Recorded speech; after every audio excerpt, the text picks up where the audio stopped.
They mocked me for being too old, so I cut the Wi-Fi, the cards, and their comfort. I paid for the roof over their heads, cooked their meals, and co-signed their car loans, yet they laughed in my face and said, "You're too old to understand." My name is Diana Myers. I'm 67, retired early from my job as a senior systems analyst in Trenton, New Jersey. I've been widowed for 8 years, and after my husband passed, I opened my home to help my daughter Alyssa, her husband Derek, and their 2 children. I thought I was doing the right thing. I wanted my grandkids to grow up in a stable home, not bouncing between leases and financial stress. I'd always been Grandma Di, loving, present, dependable. But slowly, that identity began to feel like a doormat. They moved in 2 years ago after Derek lost his job and Alyssa said it was temporary. I welcomed them warmly. I gave them the upstairs master. I downsized to the guest room. I handed over my credit card for emergencies. I paid for groceries, school, supplies, and even Wi-Fi. And I did it with love until love became expected, then demanded. It started with rolled eyes whenever I gave advice. Derek would joke about how I didn't understand tech or social media. Alyssa began gatekeeping my grandkids' schedules like I was the help. One day I offered to help the kids with their homework, math, my strong suit. My 14-year-old grandson looked up and said, "Mom says you don't get how school works anymore. It's different now." And my daughter just nodded. But the worst came during dinner. We were talking about budgeting. I gently asked Alyssa if they had looked for jobs recently. Derek smirked and said, "You wouldn't get it, Diana. You're from a different era. The world moved on. You're too old to understand how anything works. Now." The room went silent, not from guilt, but from how normal that disrespect had become. And I laughed, quietly, because they thought I was clueless. They forgot what I used to do for a living. They forgot who paid the bills. They forgot the system they relied on was wired by me.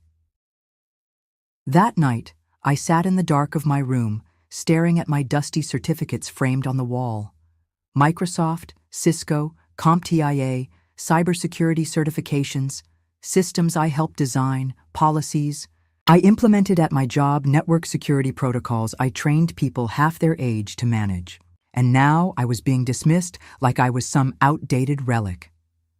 That's when I made the decision, not to argue, not to fight, but to act. I didn't need revenge, I needed respect. And I was about to earn it the only way I knew how, through a quiet, surgical reset. The plan started the next morning with a single click.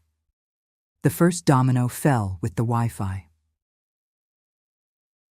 Early that morning, I logged into the router settings using the same credentials I'd set up 2 years ago because, of course, I was the one who installed the entire system. They never bothered to change a thing. They assumed I didn't know how. I created a secondary network, one for myself, password protected, with restricted visibility. Then I disabled the primary. Just like that, no Netflix, no TikTok, no online games, no streaming podcasts, no remote job hunting. Silence. Digital silence. At 7:13 a.m., Derek yelled from upstairs, "Babe, is the Wi-Fi down again?" Alyssa responded, "Mom, did you forget to pay the bill again?" Again. I made coffee and sat on the porch. I watched them through the window as they scrambled. Derek restarted the modem. Alyssa unplugged the router. My grandson, Liam, was pacing. Like a trapped animal. He had an online test. My granddaughter, Kayla, was halfway through editing a dance video for her followers. Their worlds were crumbling over something they thought I couldn't possibly understand. Alyssa stormed outside. "Mom, seriously, the Wi-Fi's out again. Can you call support?" I sipped my coffee. "Already did. Must be an outage. Maybe it's the old wires in the house," I said with a smile. The second strike came when Derek tried to use the card I'd added him to 2 years ago. Back.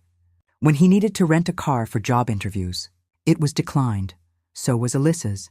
I had removed them as authorized users and reset all passwords. By mid-morning, chaos had bloomed like weeds.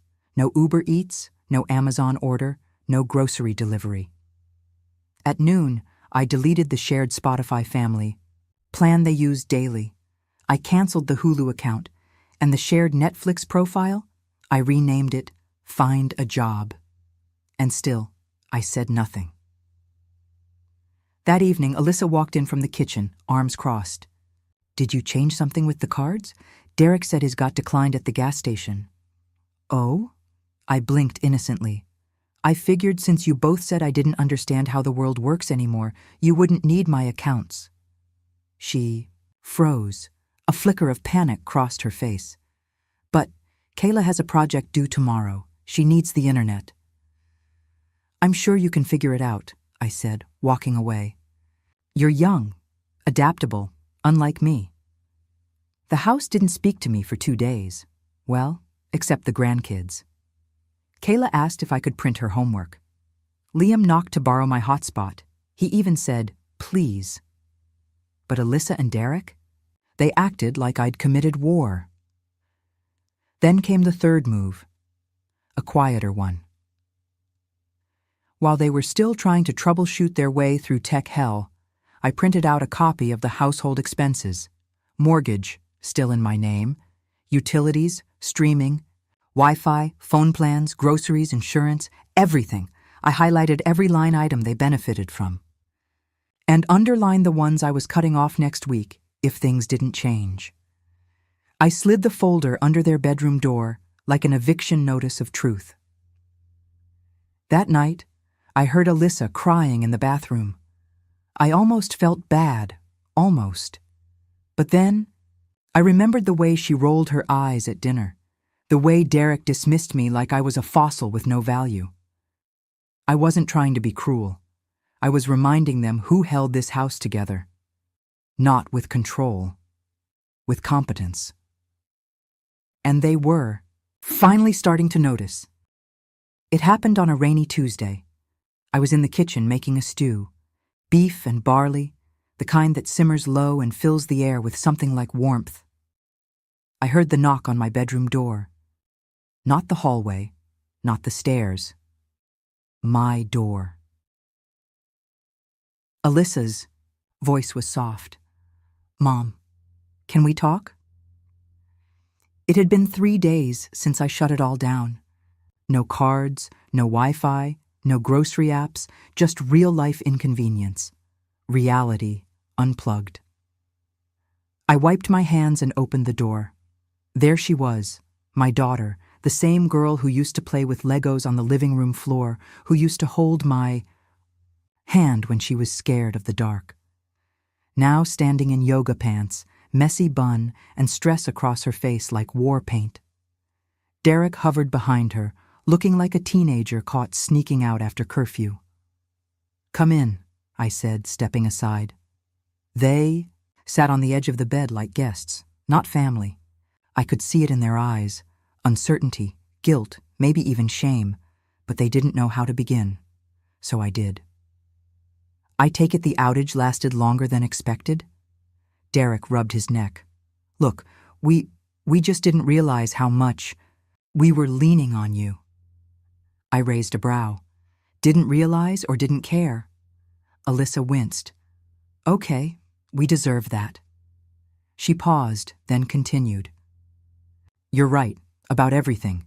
We were ungrateful, and Her voice cracked, but she pushed through.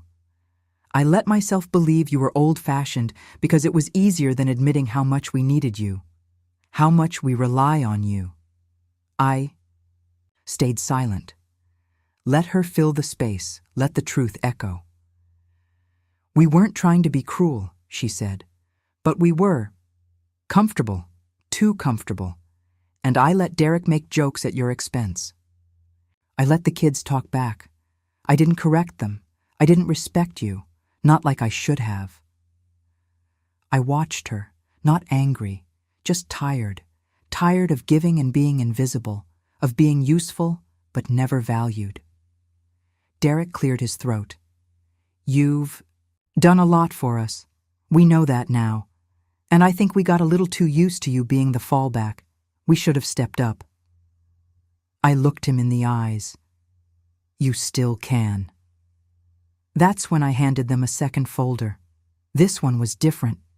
Inside, I had printed out a 3-month action plan, job applications, budget sheets, a list of free resources in Trenton for employment and career training. Even 2 open IT support roles from my old company, both entry-level, perfect for someone like Derek. I'm not kicking you out, I said. Not yet. But this house? It doesn't run on apologies. It runs on effort. And if you're under this roof, you need to contribute. They nodded, slowly, honestly. But, I added, if I hear you're too old to understand, ever, again, I'll shut down more than the Wi-Fi. That made Derek laugh, genuinely this time, and Alyssa let out a breath she'd been holding for weeks. I'm sorry, Mom, she whispered. Truly. I believed her. But it wasn't the apology that mattered. It was the fact that for the first time in years, they saw me not as Grandma Di, the backup plan, but as Diana, the woman who built her life from nothing, raised a daughter, on grit and grace, and still had enough strength to draw a line in the sand. That night, we ate stew together. No phones, no background shows. Just a table full of steam, cracked biscuits, and the fragile beginnings of earned respect. It wasn't over, but it was a start. The next morning, I brewed 2 pots of coffee, one for me, one for them. Old habits die hard, but boundaries, those were brand new. I didn't call anyone to breakfast. I didn't remind Alyssa about the appointment I'd scheduled at the workforce center. I didn't check if Derek had followed up on the job leads I gave him. They wanted independence? Fine. Let's see what it looks like without training wheels. I sat at my desk, logged into my private Wi-Fi network, and opened my emails. Mostly old friends, a few from the community center, and one from a retired colleague offering part-time consulting work. For the first time in months, I smiled, not because I had to, but because I was back. Around 10 a.m., I heard movement upstairs, not lazy footsteps, hustled ones. Alyssa came, down-dressed properly, jeans, blouse, her hair combed neatly. I'm going to the Trenton Career Resource Center, she said, almost too casually. I nodded without looking up. Let me know if you need bus fare. The car's staying with me. She nodded, no complaints. That was new. Then Derek came down a half hour later, khakis, polo, resume folder in hand. There's a walk-in interview downtown for one of the IT support jobs you mentioned. I figure it's worth a shot. I looked at him, really looked. Good, I said simply. Don't forget to mention you managed our household tech for 2 years. He blinked. I didn't really. You did now, I replied. Sell it. He smirked. Yes, ma'am. After they left, I took a deep breath. The silence was different now. Not angry, not cold, just peaceful. Later that afternoon, I sat with Kayla and Liam at the dining table. Without phones, without distractions. We played Scrabble, my favorite. Kayla grumbled at first, but then got into it. Liam rolled his eyes at the dictionary rules, but I caught him smiling when he beat me with quantum. I told them stories about what I used to do, how I built databases and trained people who once thought floppy disks were magic. Kayla asked, Grandma, why didn't you ever tell us that before? Because no one ever asked, I said. That night, Alyssa came into the kitchen while I was pouring tea. I got a call back, she said, breathless. Part-time admin work. It's not much, but it's something. It's everything, I told her. First steps always are. She hugged me without asking. I let her. Then she pulled back. Can I ask you something? Of course. Why didn't you yell at us, or just throw us out? I looked her dead in the eyes. Because yelling doesn't teach, and throwing you out would have been easier. This way, you learn to never take comfort for granted again. She nodded. We deserved the shutdown. You deserved the lesson. We sat in silence for a moment before I said something I hadn't in years. I'm proud of you for trying, but don't do it for me. Do it for your kids. They're watching. I saw her eyes water again. Not from shame this time, but from realization. She left me in peace after that. It wasn't just the Wi-Fi I reset. It was the house, the hierarchy, the balance. The guilt I once carried for not doing enough was gone. Because I had done more than enough. Now it was time for them to carry the weight they never realized I bore for so long. 3. Weeks later, the rhythm in the house had changed, and not just on the surface. The Wi-Fi was back on, but they paid for it. The groceries were split. Alyssa handled breakfast and school lunches. I took care of dinner when I felt like it. Derek had started gig work as a tech assistant for small businesses in the area, and though the pay was humble, it gave him purpose. He walked a little taller, less sulk, more structure. And the kids? They watched it all unfold. Liam asked if I could help him build a science project about circuitry. Said I probably knew way more than YouTube. And Kayla, after a quiet moment during dinner, said, I didn't know Grandma used to fix computer systems. That's kind of cool. I smiled, not needing the applause, just the recognition. One evening, I heard Derek talking to a friend on the phone in the den. She's sharp, man. I used to think she was just old school, but no, she's legit. Did you know she used to set up secure networks for hospitals? I'm pretty sure she could hack into NASA if she wanted to. I chuckled silently in the hallway. Not because I would, but because I could. Alyssa, too, had begun asking for advice, not out of habit, but out of respect. She brought home flyers for career night at the local school and asked if I'd talk to the kids about life skills and tech from a real-world perspective. Who, me? I teased. She smiled sheepishly. You're the only one who's got both. That Friday night, after the kids went to bed, Alyssa and Derek asked if I'd join them on the back porch. It had been a long week, but I agreed. They had a small bottle of wine, 3 glasses, and a warm blanket. I sat down, not knowing what to expect.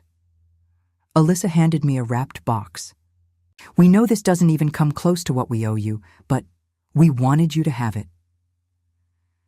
Inside was a custom-made plaque. It read, To the woman who wired this home with love, discipline, and brilliance. You didn't just build systems.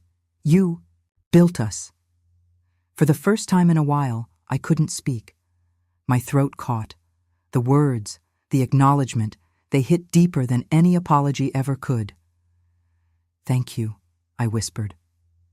Derek looked over. You didn't just teach us how to survive without Wi-Fi. You taught us how to plug back into real life. And that's when I knew I had done something bigger than a power play. I had restored balance, not just between generations, but between dependency and dignity. Later that night, I lay in bed staring at the plaque on my nightstand, and I thought of my late husband, Richard, of how we always said that the best revenge was living with grace and strategy. They thought I was just a grandmother, but I was the architect. The quiet storm behind the screen. And finally, they saw me. Spring crept into Trenton with warm rain and late blooms, and with it came clarity, real, irreversible clarity. One afternoon, I sat at the kitchen table updating my will, not because I was bitter, but because I was awake. For too long, I'd lived on default mode, serving, supporting, sacrificing. And now that balance had returned, I knew it was time to take it one step further. I called a meeting. Just me, Alyssa, and Derek. They looked nervous as they sat across from me, No Wi-Fi crisis this time. No card rejections. Just a plain folder in my hand and something I'd practiced saying for weeks. I've decided to restructure how this house works, financially and legally, I began. Because the next time I'm gone, I don't want confusion or entitlement. Alyssa's eyebrows drew close. What do you mean? I spoke with an attorney, I said calmly. The house will go into a trust, one that can only be inherited under certain conditions. Derek shifted in his chair. What kind of conditions? He asked, voice cautious. You both must be employed, consistently, for 5 years, I said. The kids must graduate. No debts tied to my name. And most importantly, I leaned in. This house must never become a place of freeloading. Again, not for your kids, not for their spouses. This home was built on sweat, not laziness. The trust enforces that. Alyssa's mouth opened, but then she closed it again. Processing. I'm not doing this to punish you, I continued. I'm doing this to protect what I've spent a lifetime building. If you want to pass it down, you have to prove you can uphold it. There was a silence so thick you could feel the generations shift in the room. Derek finally said, I respect that. And he meant it. Alyssa nodded slowly. I'm not upset. Actually, I get it now. You're not just preparing for when you're gone. You're preparing us for when we have to stand on our own. Exactly. That weekend, we painted the garage. Together. Kayla helped patch drywall. Liam mowed the yard. We made a chore chart, not for me, but for them. The house was no longer just mine. It was ours, shared in responsibility, not just benefit. And it felt like home again. Not because it was warm or full of laughter, but because it had boundaries, it had rules, it had respect. The day the legal documents were finalized, I received a call from the community center. They asked if I'd speak to a group of older women about personal empowerment and tech independence. I agreed without hesitation. As I stood at that podium weeks later, gray hair in a tight bun, glasses perched, and my scarred but steady voice echoing through the room, I told them everything. About the Wi-Fi, about the cards, about the plaque, and about the moment I stopped letting love be a leash. I ended with this. They said I was too old to understand, but what they didn't understand was that I built the system they abused, and when the system broke, I didn't rage, I simply rebooted. The room rose to their feet. Some were crying, some were smiling, but every single one of them knew what I meant, because being older doesn't mean being obsolete. It means you've watched enough storms to know exactly when to raise the shutters, and exactly when to let the rain wash it all clean.